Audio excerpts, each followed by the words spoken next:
Hi friends, welcome to my channel. நாம இந்த வீடியோல எதை பத்தி பார்க்க போறோம்னா டெய்லி நம்ம லைஃப்ல அதிகமா யூஸ் பண்ற சென்டென்ஸை வந்து மேக் பண்ணி பேசுறது எப்படின்னு தான் நம்ம இந்த வீடியோல பார்க்க போறோம். ஓகே ஃப்ரெண்ட்ஸ், வீடியோக்குள்ள போறதுக்கு முன்னாடி நம்ம சேனலை ஃபர்ஸ்ட் டைம் பாக்குறீங்கன்னா சப்ஸ்கிரைப் பண்ணுங்க. இந்த வீடியோ உங்களுக்கு பிடிச்சிருந்தா லைக் பண்ணுங்க. ஓகே, வீடியோக்குள்ள போகலாம். ஓகே, ஃபர்ஸ்ட் பாருங்க, நீ வருவியான்னு கேட்டுக்கோ. இப்போ நம்ம வந்து எங்கெങ്കിലും போறோம்னா நீ என் கூட வருவியா அப்படின்னு கேட்போமா. அப்போ நீ வருவியா, இனிமேல் தான் நடக்க போகுது அந்த செயல். ஓகே, இனிமேல் தான் நடக்க போகுது. அப்ப நம்ம கூப்பிடுறோம் நீ வருவியா அப்படின்னு. அப்ப அது என்ன, ஃபியூச்சர்ல இருக்கு. ஒரு கொஸ்டின் கேக்குறோம், அது வந்து என்னது, ஃபியூச்சர் ஃபார்ம்ல நம்ம கேக்குறோம் நீ வருவியா, இனிமேல் தான் அந்த செயல் நடக்க போகுது. ஓகே, அப்போ ஃபியூச்சர்ல ஒரு கொஸ்டின் கேக்குறோம் அப்படின்னா அங்க வில் யூஸ் பண்ணி தான் கொஸ்டின் கேட்கணும். ஸ்டார்டிங் என்ன வரணும், வில். ஓகே, நீ வருவியா, இனிமேல் தான் அந்த செயல் நடக்க போகுது. அதை நம்ம கொஸ்டினா கேட்கும் போது வில். அடுத்து என்ன வரணும், சப்ஜெக்ட். சப்ஜெக்ட் என்ன, நீ, நீனா யூ. அடுத்து வெர்ப் வரணும். வெர்பில் எது, வருவியா, வரக்கூடிய செயல் தான் நடக்கு. வாரதுக்கு இங்கிலீஷ்ல என்னது, கம். ஓகே, நீ வருவியா அப்படின்னா will you come. நீ வருவியா, will you come. இது ஷான் வருவானா, நம்ம சொல்லுவோம்ல. நம்ம வந்து இப்போ சினிமாவுக்கு படம் பார்க்க போறோம்னா அப்போ என்ன கேட்போம், ஷான் வருவானா, நம்ம கூட ஷான் வருவானா. அப்போ ஷான் வருவானா அப்படின்னு கேக்குறது எப்படி கேட்கலாம், வருவானா, ஃபியூச்சரை மெயின் பண்ணி கேட்கிறோம். அப்ப என்ன போடணும், will. அடுத்து சப்ஜெக்ட் போடணும். சப்ஜெக்டா என்னது, ஷான். ஓகே, இந்த வெர்ப தான், சாரி இந்த நவுன தான் நம்ம சப்ஜெக்டா எடுப்போம். ஓகே, அடுத்து என்ன வரணும், வெர்ப். இல்ல வெர்ப் எது, வருவானா, கம். ஷான் வருவானா, will Shan come, will Shan come. Okay, இது நீ வருவியானா will you come. ஓகே, அடுத்து நெக்ஸ்ட் பாருங்க, நீ போவியா. நம்ம கேட்போம்ல, அவன் கூட்டா நீ போவியா அப்படின்னு. அப்போ நீ போவியா அப்படின்னு கேக்குறது என்னது, ஃபியூச்சரை மெயின் பண்ணி கேட்கிறோம். நீ போவாயா, அததான் போவியா. இல்ல மரியாதையா பேசணும்னா நீங்க போவீங்களா அப்படின்னு கேட்போமா, நீங்க போவீங்களா.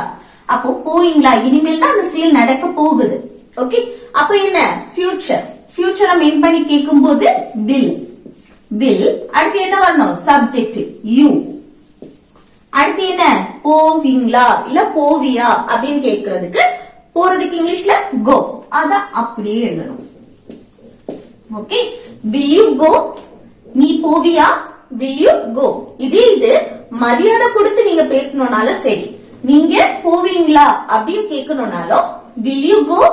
ஓகே, நெக்ஸ்ட் பாருங்க, நீ என்னை உன்னுடன் கூட்டிட்டு போவியா. நம்ம கேட்போம்ல, நீ வந்து என்ன உங்கூட கூட்டிட்டு போவியா, உங்கூட கூட்டிட்டு போவியா. அப்போ இனிமேல் தான் அந்த செயல் நடக்குது, கூட்டிட்டு போவியா, கூட்டிட்டு போகக்கூடிய செயல் இனிமேல் தான் நடக்கு. அப்ப அவங்க என்ன, ஃபியூச்சர். அப்ப ஃபியூச்சர்ல கொஸ்டின் கேட்போமா, வில். ஃபியூச்சர் படி கொஸ்டின் கேட்கும் போது வில் யூஸ் பண்ணணும், வில். அடுத்த சப்ஜெக்ட் என்ன, நீ, நீனா யூ. அடுத்த வெர்ப் எது, நீ என்னை உங்கூட கூட்டிட்டு போவியா. அப்ப கூட்டிட்டு போறதுக்கு ஒரு ஆளை மென்ஷன் பண்ணி அங்க கூட்டிட்டு போறதுக்கு டேக். ஓகே, கூட்டிட்டு போறதுக்கு என்ன, டேக். அடுத்து யார கூட்டிட்டு போறது, என்னை. என்னைனா மீ. அடுத்து யார் கூட, உன்னுடன்.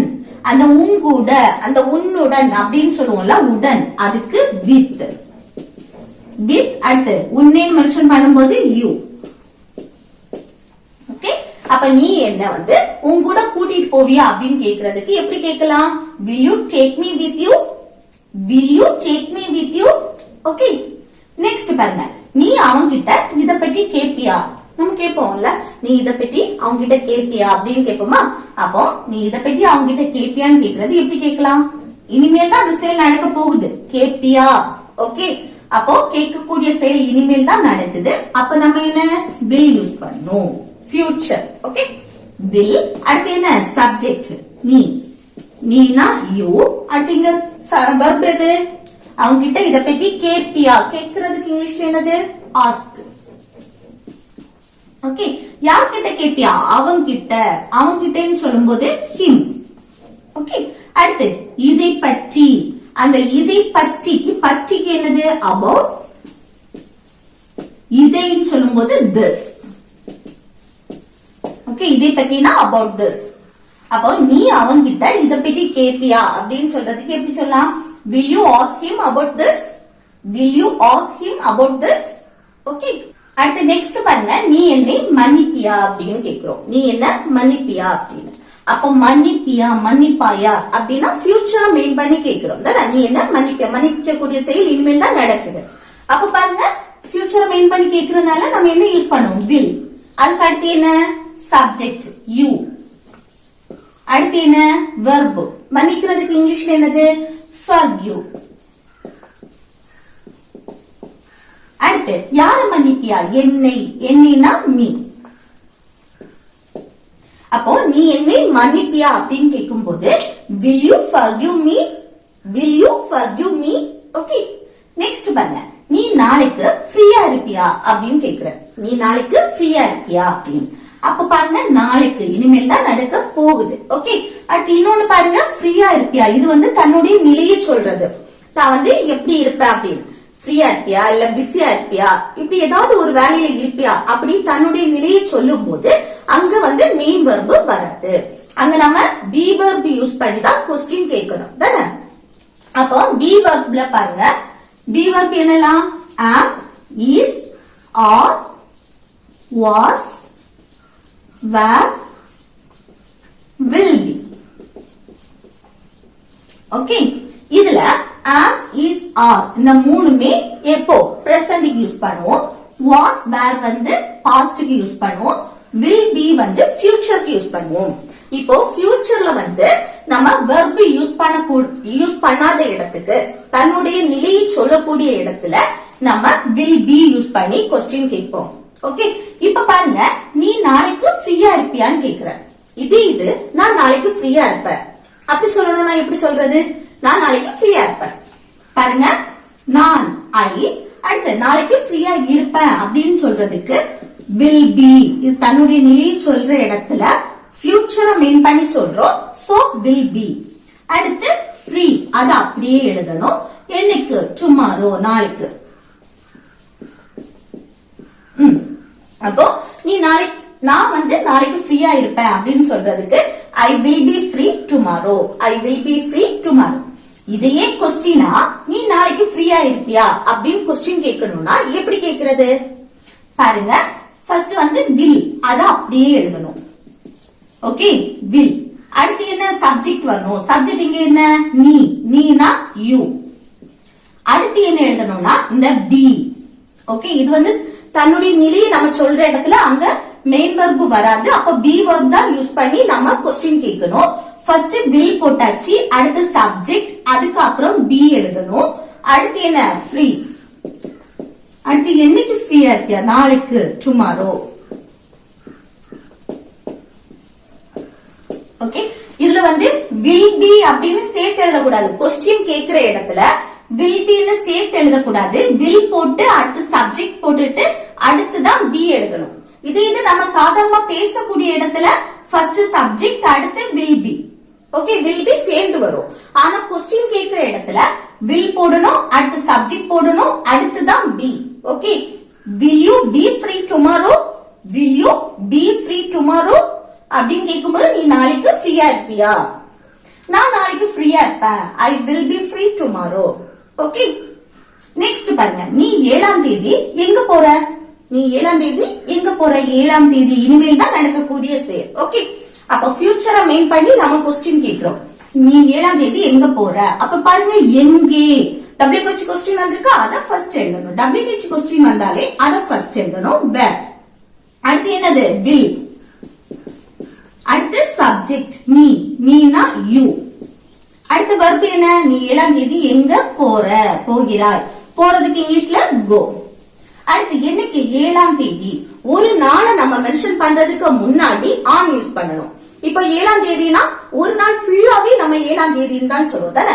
அப்போ அந்த 7ஆம் தேதியை நம்ம மென்ஷன் பண்றதுக்கு முன்னாடி on the 7th. ஓகே. அப்போ நீ 7ஆம் தேதி எங்க போற அப்படின்னு கேட்கும்போது எப்படி கேட்கலாம்? where will you go on the 7th? where will you go on the 7th? Okay. Next பாருங்க, நீ 7ஆம் தேதி காலையில் எங்க போற? இது வந்து நீ 7ஆம் தேதி எங்க போற? இத பாருங்க, நீ 7ஆம் தேதி காலையில எங்க போற, 7ஆம் தேதி காலையில எங்க போற, நம்ம கேட்போம்ல நீ 7ஆம் தேதி காலையில எங்க போற அப்படின்னு. அப்போ நீ 7ஆம் தேதி காலையில எங்க போறேன்னு கேட்கும் போது ஃபியூச்சரை மீன் பண்ணி தான் கேட்கிறோம்.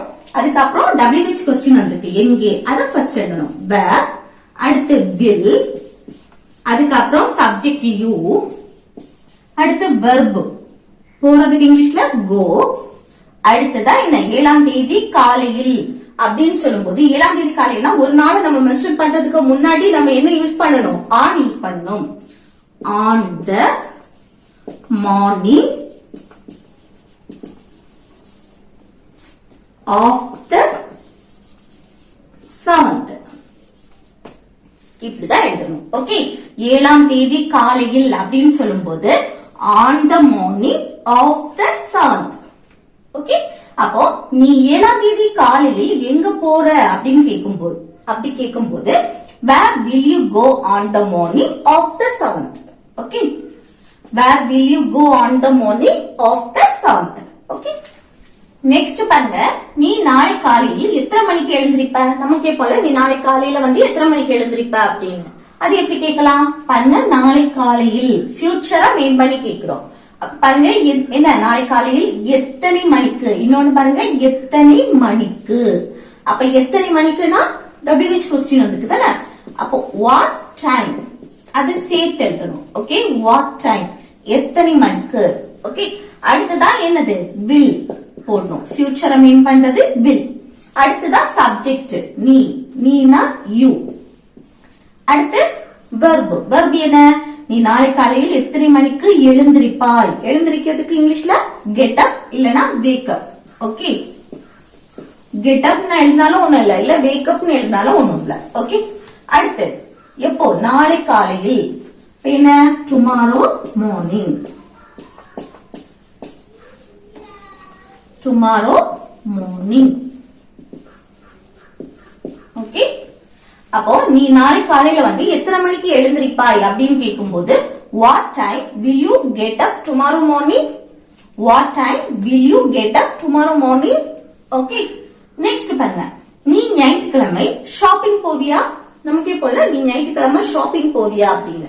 அப்போ ஞாயிற்றுக்கிழமை இனிமேல் தான் நடக்க போகுது. ஓகே, ஷாப்பிங் போவியா அப்படின்னு கேட்கிறோம். அப்போ இது எப்படி, ஃபியூச்சரை மெயின் பண்ணி கேட்கறதுனால will யூஸ் பண்றோம். will, அடுத்து சப்ஜெக்ட் நீ, நீனா யூ. அடுத்து எந்த சப்ஜெக்ட் வந்தாலும் எந்த நேம் வந்தாலும் இந்த சப்ஜெக்ட் இருக்க இடத்துல போட்டா போதும். ஓகே, அப்போ will you. அடுத்து என்ன, verb, இல்ல verb எது, போவியா, போறதுக்கு இங்கிலீஷ்ல go. எங்க போறது, ஷாப்பிங். Okay, shopping. அடுத்து என்னைக்கு, ஞாயிற்றுக்கிழமை. ஒரு நாளை நம்ம மென்ஷன் பண்றதுனால அதுக்கு முன்னாடி என்ன போடணும், ஞாயிற்றுக்கிழமைனா ஒரு நாள் ஃபுல்லாவே ஞாயிறு தான் சொல்லுவோம் தானே, சண்டே. அப்போ ஆன் சண்டே. ஓகே, நீ வந்து ஞாயிற்றுக்கிழமை ஷாப்பிங் போவியா அப்படின்னு கேட்கும்போது will you go shopping on Sunday? Will you go shopping on Sunday? Okay, next பாருங்க, நீ அங்க இருப்பியா, நம்ம கேட்போம்ல நீ அங்க இருப்பியா, நான் வரும்போது நீ அங்க இருப்பியா. அப்போ ஃபியூச்சரை மெயின் பண்ணி நாம கேட்கும்போது நீ அங்க இருப்பாயா அப்படின்னு கேட்கும்போது ஒரு இடத்தை மென்ஷன் பண்ணி கேட்கிறோம். ஓகே, நீ அங்க இருப்பியா அப்படின்னு. இல்ல வந்து என்னது, மெயின் வெர்ப் வரல, அப்போ இங்க என்ன யூஸ் பண்ணி கேட்கணும், பி வெர்ப் யூஸ் பண்ணி தான் கேட்கணும். அப்ப பாருங்க, will, அடுத்து என்னது, சப்ஜெக்ட் நீ, நீனா யூ. அடுத்து என்னது போடணும், பி. ஓகே, அடுத்து என்ன, அங்க, அங்கன்னா த. அதான். ஓகே, நீ அங்க இருப்பியா, will you be there? Will you be there? நீ அங்க இருப்பியா. ஓகே, நெக்ஸ்ட் பாருங்க, உன்னுடைய அம்மா வந்து உன்னுடன் வருவாங்களா, நம்ம கேட்போம்ல உன்னுடைய அம்மா வந்து உன் கூட வருவாங்களா அப்படின்னு. உன் கூட, உன்னுடன் எல்லாமே ஒண்ணுதான். ஓகே, உன் கூட வருவாங்களா. அப்போ ஃபியூச்சரை மெயின் பண்ணி தான் நம்ம கேட்கிறோம். இனிமேல் தான் அந்த சேல் நடக்க போகுது. அப்ப எப்படி கேட்கறது, will.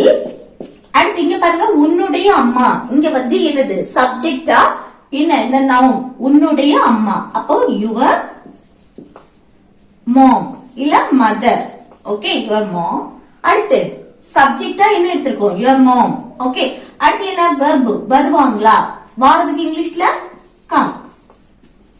அடுத்து யார் கூட உன்னுடன் அந்த உடன் வித் போட்டு அடுத்து உன்னுடன் சேர்க்கும்போது வித் யூ ஓகே வித் யூனா உன்னுடன் அப்போ உன்னுடைய அம்மா வந்து உன்னுடன் வருவாங்களா அப்படின்னு கேட்கும்போது எப்படி கேட்கலாம் will your mom come with you will your mom come with you okay next பாருங்க நீ எனக்காக காத்திருப்பியா நம்ம கேட்போம்ல நீ எனக்காக வெயிட் பண்ணுவியா அப்படின்னு அப்போ காத்திருப்பியா ஃபியூச்சர்ல நடக்கிறது அப்போ வில் போட்டு அடுத்து சப்ஜெக்ட் நீ யூ அடுத்து என்ன வெர்ப் காத்திருப்பியா காத்திருக்கிறதுக்கு இங்கிலீஷ்ல என்னது வெயிட் அடுத்து யாருக்காக எனக்காக அந்த காக அதுக்கு ஃபார் போட்டுட்டு அடுத்து எனக்காக என்னைன்னு மென்ஷன் பண்ணும்போது மீ ஃபார் மீ அப்படின்னா எனக்காக அப்ப நீ எனக்காக காத்திருப்பியா அப்படின்னு கேட்கும்போது எப்படி கேட்கலாம் will you wait for me will you